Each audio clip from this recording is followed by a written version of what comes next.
Good morning, everyone.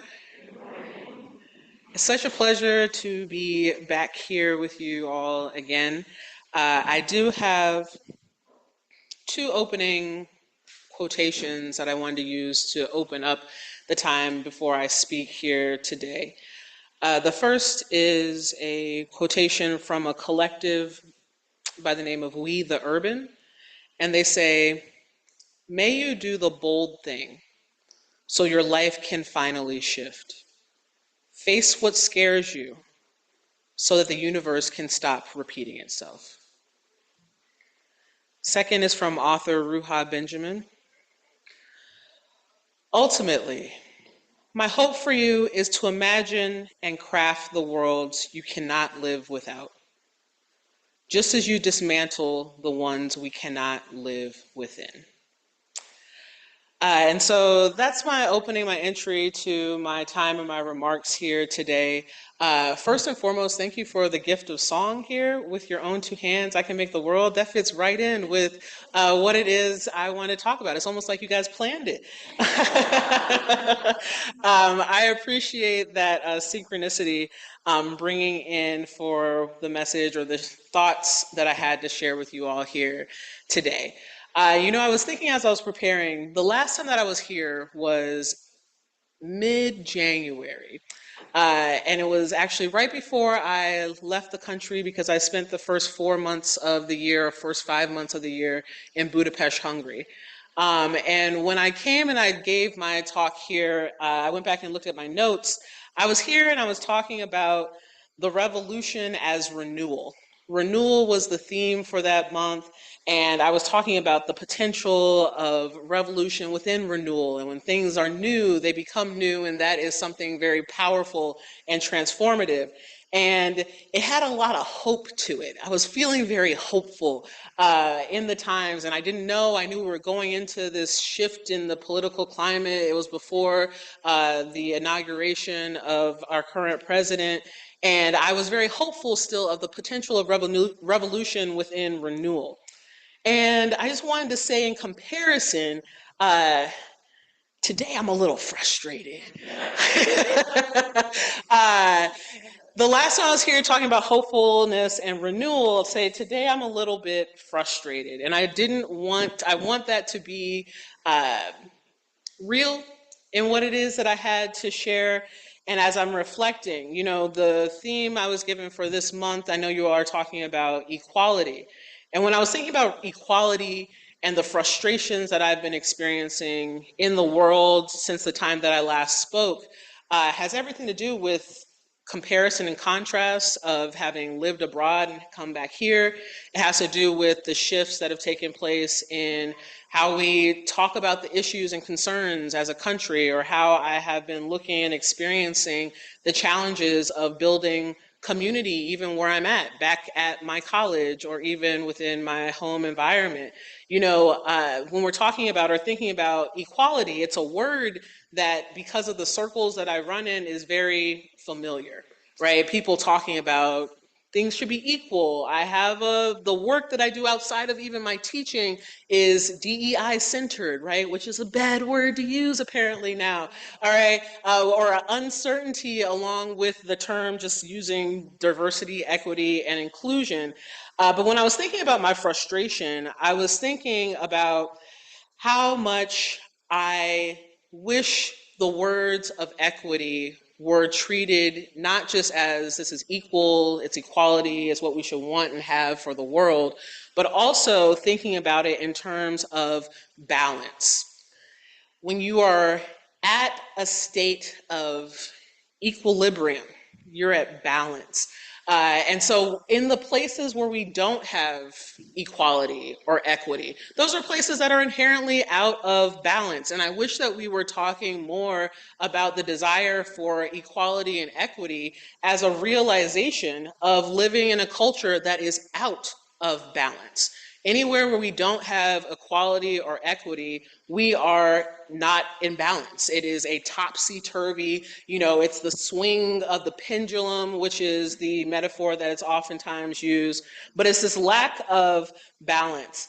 And I am craving some more of the stability that comes with balance. And so what I really wanted to talk with you about today was how is it that we can get some more of a sense of balance, a footing, a grounding, a firming up of our circumstances in the midst of the instability that comes with asking for, well, we're just going to standardize the ways that we do things, or we're going to remove language, or we're going to double down on war, or we are going to prioritize only a very narrow version of, say, financial security, or at least hope for that, right? Those are also things that seem to be pushing us out of balance. And what I came to was we can do it with our own two hands, essentially, right? The song basically said everything that I wanted to say, but I'll be a little bit more specific, I guess. I was thinking about, so often we use the language of you can be the change. You can be the change. Or change yourself to change the world. Or change starts at home. And it's like, okay, yes, those are words that flow off the tongue pretty easily if people are familiar with that kind of language or thinking about change. But it's in my mind and in the frustration that I've been figuring out what to do with, it's like, okay, I can be the change. Easy to say. Now what? What are we asking for in this time where it feels like we're so out of balance? What kind of change do we also need to work on that is possible, that feels like it's something that we can still do, that doesn't feel like a additional weight of all of the other obligations that we have going on around us, the lives that we need to maintain for ourselves? So we're saying, okay, be the change. Yes, change starts at home. Yes, do it with my own two hands. Yes. Okay, what now? How do I do that? What does that look like?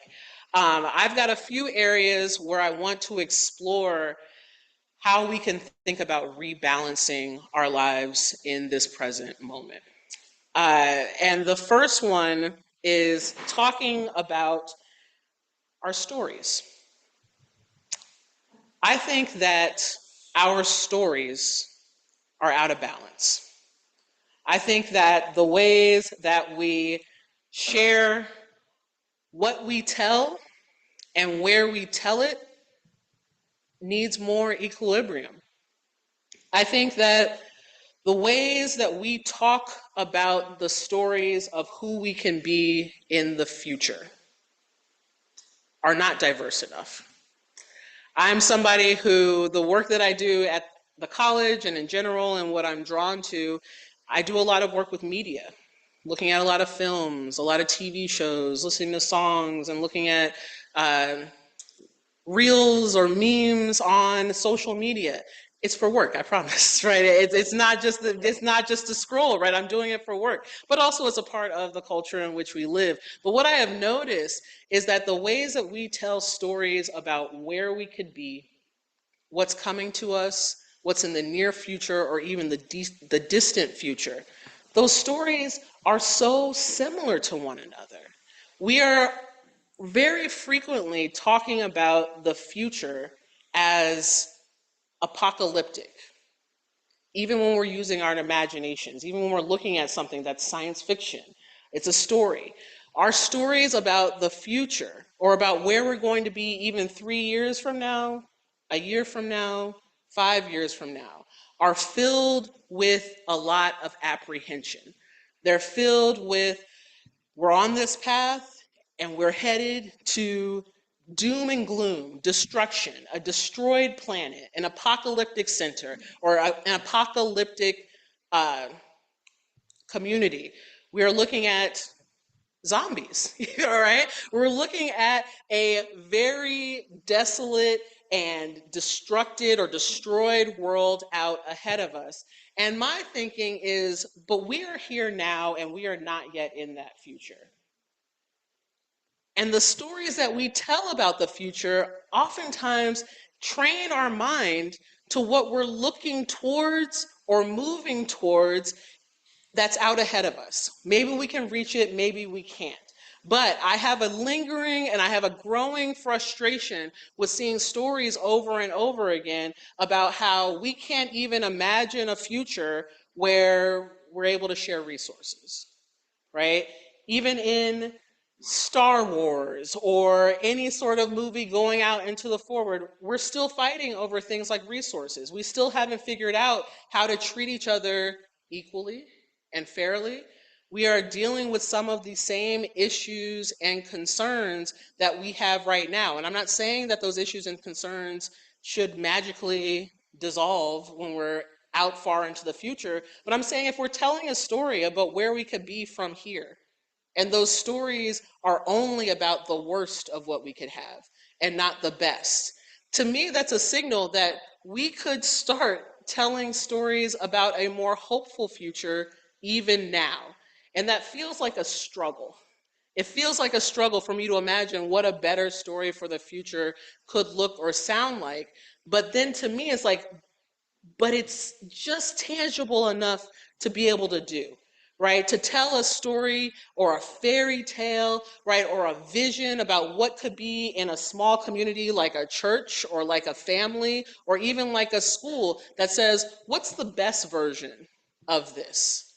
And to speak to that and to speak it out loud, right? To train our brain to say that we don't have to just cut down something immediately because we assume that it's not possible or we assume that the politics of the moment won't allow it, or I don't have the capacity or the ability to do it at the moment, but rather saying, but what would it look like if I tried for the better version? Right? The better version of our story. You know, these depictions of the future that we're taking in over and over and over again, I notice this for myself also. The more I am watching and hearing these sorts of narratives about how desolate or how problematic the future is going to be, the more I feel it in the present moment. And I'm wondering if part of what we need, because this is how I titled the talk, to give what we need, if part of what we need is to hear better stories about what could also be. And it feels a little, I know it feels a little abstract, right? It feels a little bit like what we're talking about stories here when we need to like do things, right? But stories and the stories that we tell, that's doing something. Every version of our society, of a community, of the ways that we interact in our relationships, they all stem from ideas. They all stem from our imaginations. And so I'm wondering, you know, what version or whose imagination are we living in right now that it always or so often trends to darkness? And say, how do we bring about language and stories that turn us towards light? If that's where we need to go, if that's where we want to go, then also we have to be participants in the creation of that better future. And it can start right here. It can start with what we imagine and what we vision for the future, and to scale it up. So that's the first part of it, right? These stories that we need to rebalance, right? We need to give the stories that perhaps we most need. And I'm not just thinking, or I'm not just speaking to writers or directors or people who are like going and creating stories, content creators, anything like that. I'm also talking about the stories about ourselves, you know, the stories about who we are in the world and how it is that we frame our own experiences, even when we have had challenges and struggles. And I am so appreciative of the process that Cedarhurst does where you share your joys and sorrows, because I really appreciate that as a moment where we're able to hear a little bit about what's going on in the lives of the people who we are sharing space with right now. And so just that intentional moment and practice that you all do here as a congregation, I appreciate. And I think that I also wish that there was more of that in the regular world, that there are more opportunities for us to hear about not just the nuances of the struggles and the joys that we're experiencing, but also the breadth, excuse me, also the breadth or the variation of experiences that we have on a daily basis. I think that so oftentimes we're having conversations with other human beings, and our conversations about who we are or what we're doing in the moment, they get stuck in a particular framework, right? So I'm going to Cedarhurst, I can have these conversations, right? But I'm not going to tell them about these other things here on the side. Those are for my friends, or this is for my work scenario, or this is for a one-off conversation that I have with somebody at the grocery store that I'm never going to see again, right? We kind of compartmentalize the little bits of pieces of our stories and ourselves and where it is that we tell them. But I am such a fan of hearing about the complexities of people's lives and the places where they don't fit or that are a little bit unusual, right? I love hearing a story, right? My husband just sent me a trailer for a movie about the history of Black people in surfing, right? I had no idea this story existed, right? Or this version of the story existed. It's not in my imagination, right? Because I am not a surfer. I have not seen that in like the movies or depictions of people surfing. And I'm like, oh, that's a story I'm really curious about, right? Those are parts of people's lives that I'm not used to seeing in this particular category. But when I hear a little bit about it, it expands my imagination on what is possible in terms of what people have experienced. I love seeing a story. This is another story that I just saw of a woman who was in her mid 40s or 50s, I guess around my age now. I just turned 40, just like Cedarhurst.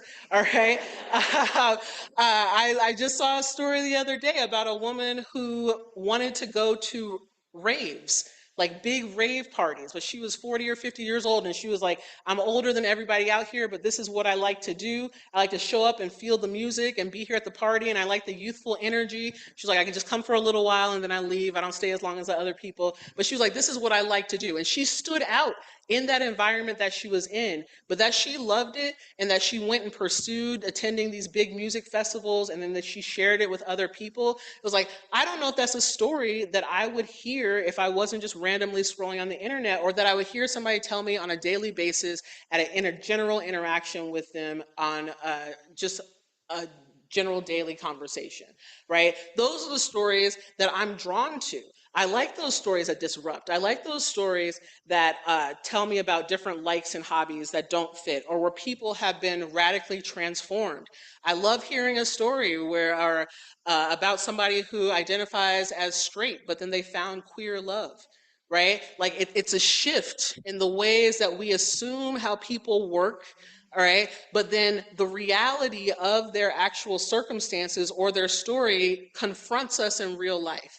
And then we have to do something differently about how we think about the world, how we think about people, how we think about the things that are regular that we think, oh yeah, attraction is attraction and that's set. And it's like, there's lots of examples where that's not so set, right? There's lots of examples where somebody said, well, I know I'm just a city person, I got to live in the city, right? And then they go and they move to Carroll County and then they say, I actually like it pretty much out here. It's a different pace of life, right? It's slowed down a little bit. I felt that a little bit when I went to Budapest, and the pace of life was completely different than what I'm used to here in the United States, but it let me breathe a little bit differently. So telling those stories about where you don't fit in places where you think that it might not be such an easy place to share, I think we need to do more of that. That's giving what we need. We need to hear more about the ways that people don't fit into our preconceptions of who they are and what that means. That's a way to break apart and to rebalance some of this imbalance we have in how we even understand each other. Another way that I think that we can rebalance what it is that we're doing and give more of what we actually need is thinking about how much time and energy we put into preparing for the best case scenarios. So not just the stories that we tell, but the actual preparation for the world in which we live in. We spend a lot of time preparing for the worst, and I understand why that is. But I wish we would give a little bit more time to preparing for the best. What if it goes right? What if it goes right? Are you ready for it to turn out great? Or were you bracing yourself for the worst case scenario? And then when it goes a little bit better than you expected, it's hard to even let go of that tension that you brought into the moment. all right? Prepare yourself or put the time and energy into thinking about the possibility of what could go right. Speaking about films and movies, I just watched this movie on Netflix that just came out. It's called House of Dynamite. It had Idris Elba in it. It was directed by Catherine Bigelow, who did like Hurt Locker, and Hurt Locker. Anyways, you guys don't need the cinematic details. The point is, this movie was called House of Dynamite because it was about a instance where the United States thought that they were under nuclear attack. And all of the scrambling that happened to figure out as the US is bringing up their defense systems and bringing them online, then other countries that also have nuclear capacities, they're starting to rev up their preparedness and they're getting their nukes online. And I won't spoil it, but the movie does not exactly tell us the outcome of what happens of this revving up, but the revving up is the point. And at the very end, there is a quotation that's used that references the actual title of the film, which is House of Dynamite. And it's, what did you expect when you build a house of dynamite? Okay, when you build a house of dynamite, when the system is built to protect itself with the most lethal forces possible that we've ever imagined. We've taken our energy sources, right? We've turned them into the strongest weapons that we know how to create. And then when everybody gets those, or everybody is fighting for them, at the slightest uncertainty, everybody is getting ready to everybody's getting ready for the worst case scenario of then hurting and harming everyone else. And I thought, how often does this play out, not at the scale of governments and nuclear warheads and things of that nature, but how often does the same scenario play out on our daily lives, where we have built our own tiny little houses of dynamite that are built with the pieces of defense, preparing for the worst. So I've got this particular comeback in my back pocket, right? I've got this thing that I'm going to pull up, right, to tell somebody off if I need to, right? I practice my best argument possible in case it comes up, right? All of those things. If we have prepared for the worst, what are we going to get at the slightest maybe inconvenience? Maybe somebody said something and it hurt a little bit, right? But you're ready to fight, right? So you're fighting first. But if you spent a little bit more time preparing for what is best or better or good or softer, how would you respond at a small inconvenience then? It wouldn't be the first tool that you go for, right? It would be a little bit further back. And so I think that, again, giving what we need a softer world. We need a more caring world. We need a world that does not fight with lethal measures first. And while we are not individually responsible for the lethal fighting that takes place around us, we are responsible for the ways that we react and respond that can still cause harm. And to build up less of that in our system so that we can ask for a world, that does less of that on our behalf. So how much time and energy are you putting into preparing for the best case scenario? Stockpile joy. Build up your stores of hope. Cover yourself in grace. Seek out connection first. We find oftentimes what we expect and what we're looking for. And I think that we may be caught in a cycle where self-fulfilling prophecy. We're looking for the worst in people, so we find the worst in people. We assume the worst in terms of motivation, so we speak as if somebody's motivations are the worst case scenario possible, and then we hear it back when we hear an explanation, and we don't wait to hear anything else from that. So if we stockpile a little bit more connection, maybe we won't just find the worst thing that we're looking for, and we'll be able to see those glimmers of light and life that are within everybody. I still believe that. all right, that are within everybody. But we need the repetition to get there. We are not practicing the repetition of getting to the best or better or good in people at scale. We might do it on an individual level. And I'm saying if you're good on the individual level, say, I'm good, I've built up a really strong community around me personally. Great. What does that look like one level out? With your neighborhood, with your extended family, with the organization in which you work. Okay? We move so quickly from individual to societal, but there's a lot of steps in between where a lot of work can still be done. All right? So we need it. So let's do it. Last one, rebalance or seek equity, if you will, in the way that you share. And I'm saying the non-material things, the ways that you share, right? We have too many people who are so consumed with power and control, right? Out there in the world. So then that's a signal for us that we need less power and control and we need to practice more giving it away. This has been hard for me, even as a teacher. I've been looking for little ways where I can give more power back to my students. You tell me what you want to learn, okay? You tell me what's not working. You tell me, okay, what's the problem? Why aren't you showing up? Why aren't you reading? I still haven't gotten the answer to that one fully. I don't know and they can't quite tell me. All right? But I'm trying, I'm asking, right? I'm saying that I am not the sole person who is in charge of every potential experience taking place in the classroom. All right? When I think about what else that we need to give, I'm thinking about creative thinking.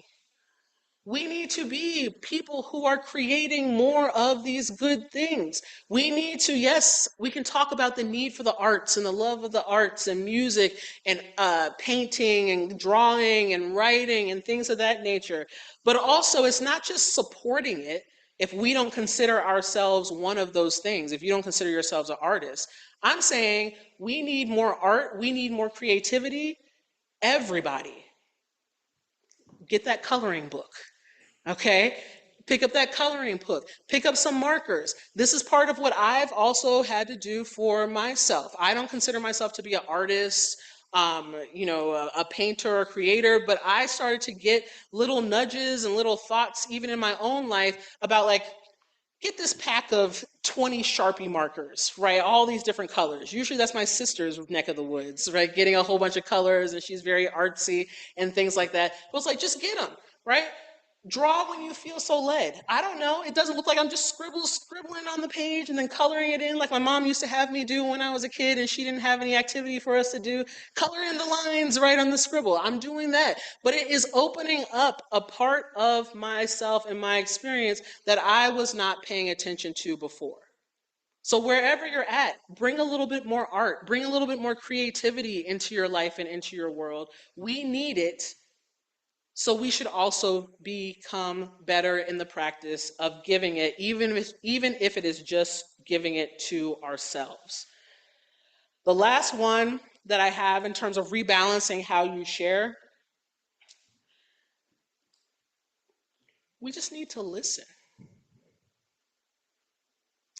People in so many circumstances, so many places, I've encountered this in the classroom, I've encountered this uh, out at restaurants. I've encountered this in my home. I have encountered this with my own friends and family.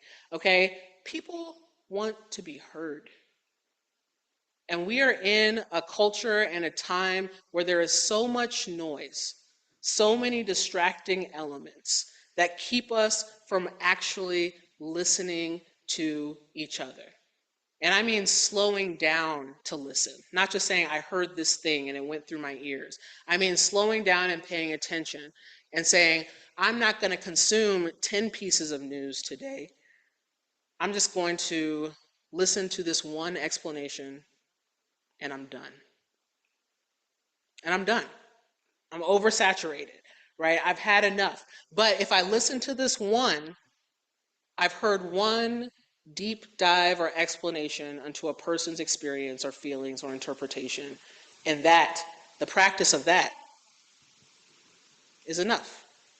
So, how is it that we can also share a listening ear? To be the thing that so many of us are asking for and craving, to slow down, to turn your phone over, or to leave your phone at home. Ooh, all right. Leave your phone at home. All right. What can you do to just listen more to the world around you? Give the time, give the space, allow for silence. Very rarely do we sit in silence anymore. And this is true for myself, right? The person who always likes to have background noise, background music. I've taken just going for a walk with my dog, no phone, no music, no nothing, just out in nature and be quiet. And even if that's already your practice, I'm saying, how can you get more of it? How can you get more of it? Because we're in a world that needs more of it. So there should be ways that individually, with our own two hands, right, build it with our own two hands, that we can give a little bit more attention to listening to the human beings who are in our lives and just connecting by saying, I heard you. Give what you need. Give what you need for the sake and for the reason of restoring more balance, which is restoring more equality to us all. The call is just to do it deeper, to do it more deeply, and to do it more often. That's my time. Thank you.